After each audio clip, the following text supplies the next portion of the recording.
malam ni kita ada satu lagi cerita. Sebab sambil minum-minum dekat tempat ni, saya teringat kisah kedai makan yang hanya wujud waktu malam. Tapi biasanya bukanlah kedai fast food dia belum buat lagi dia wujud. Yang pertama ni berlaku di Kedah. Saya terbaca kisah ni dalam satu blog ke somewhere lah, I read somewhere. So cerita ni berkenaan dengan 3 orang kawan baik yang suka pergi mengail udang galah. So satu hari tu pukul 6.30 mereka keluar, 5.30 ke 6.30 mereka keluar untuk pergi mengail udang di sebuah sungai lah. Dan sungai ni sebelum sampai kat tempat tu mereka kena melalui ladang kelapa sawit dulu. Dari tempat ni memang masuk ke dalam lah, dia masuk macam kesorok sikit lah. So mereka pun bawa kereta sampai ke tempat tu dan mereka pun mulalah mengail udang. Kebetulan hari tu mereka dapat banyak sangat udang. So jadikan macam mereka jadi macam orang kata seronok sangat. So seronok, dia tak nak berhenti. So dia keep on mengail sampai dapat banyak.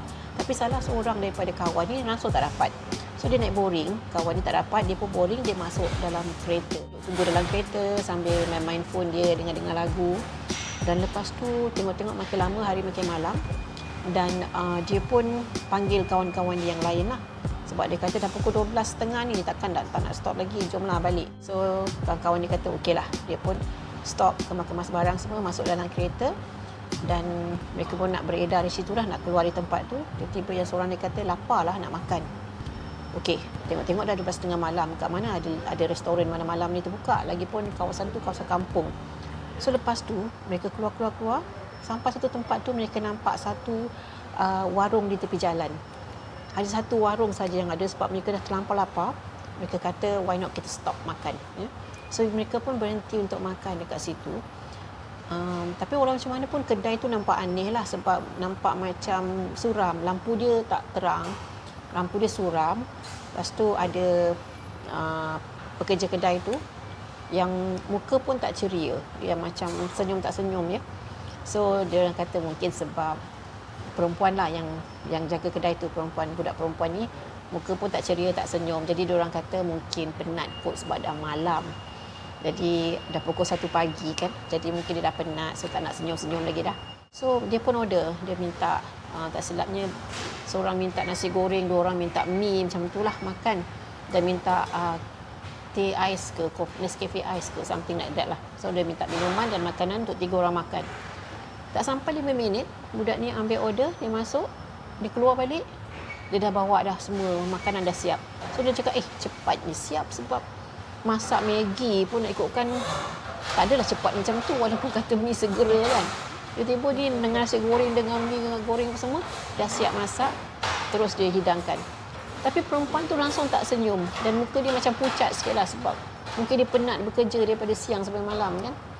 Lepas tu mereka pun makan dan rasa sedap, mi tu sedap, nasi goreng tu pun sedap, air pun sedap. Lepas tu dah habis makan semua, dia pun panggil. Dia kata, okey cik, nak bayar berapa?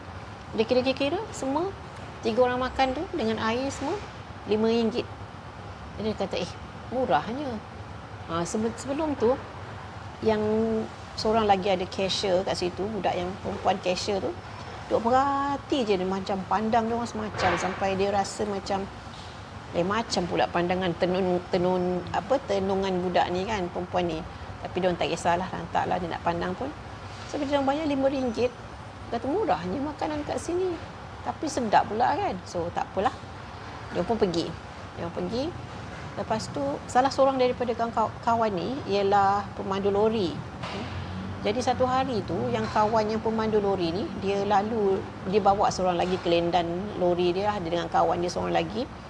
Dia bawa kawan tu, kawan ni memang tak pernah pergi makan kat situ lah.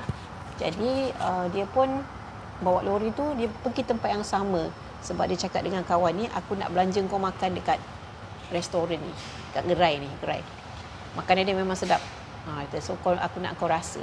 Bila dia pergi kat situ, tak ada. Benda tu, tempat tu tak ada. Masa tu siang tak silap. Dia pergi cari-cari lagi tak ada tempat tu. Tapi dia memang sure yang tempat yang dia bawa dulu, yang dia orang pergi dulu ialah tempat tu. Sedang dia mencari-cari tu, lalu seorang pakcik. So pakcik tu tanya, nak cari apa nak? Kata kan, nak cari tempat apa? Lepas tu dia cakap lah dengan pakcik tu. Dulu kat sini, dia kata dia makan kat sini. Kat sini satu restoran, gerai, warung. Ada dekat tepi ni dulu.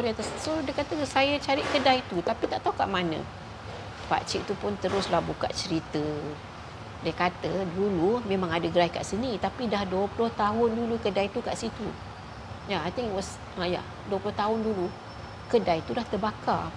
Dan bila kedai tu terbakar, yang buat kedai tu, yang menjalankan kedai tu ialah ibu dan anak, 2 orang, ibu dan anak perempuan. Masa kebakaran tu berlaku, ibu dengan anak tu tak dapat menyelamatkan diri dan dia terbakar sekali dalam kedai tu. Sejak tu memang dah tak ada kedai dekat situ. Jadi bila lelaki tadi tahu pasal tu, dia pun macam terpanjat lah, kata apa benda yang aku makan ni. Jadi pakcik tu kata bukan dia seorang yang kena, sebelum ni pun ada juga orang lain yang terkena sama. So itulah cerita yang pertama. So kalau kita nak makan waktu malam di mana-mana saja, berhati-hati sebab kadang-kadang kita takut kedai ni cuma kedai misteri yang hanya ada pada waktu malam. Sedap. Burger King turnover pineapple pie, sedap. Cakap pineapple pie ni, ingat satu lagi cerita. Sate. Okay, kebanyakan orang memang suka makan sate kan. Sate paling popular sekali kalau dekat KL ni sate Kajang lah. Tapi cerita ni bukan berlaku di Kajang. Kisah misteri ni berlaku di antara perjalanan dari mana ya? Nak ke Kelantan.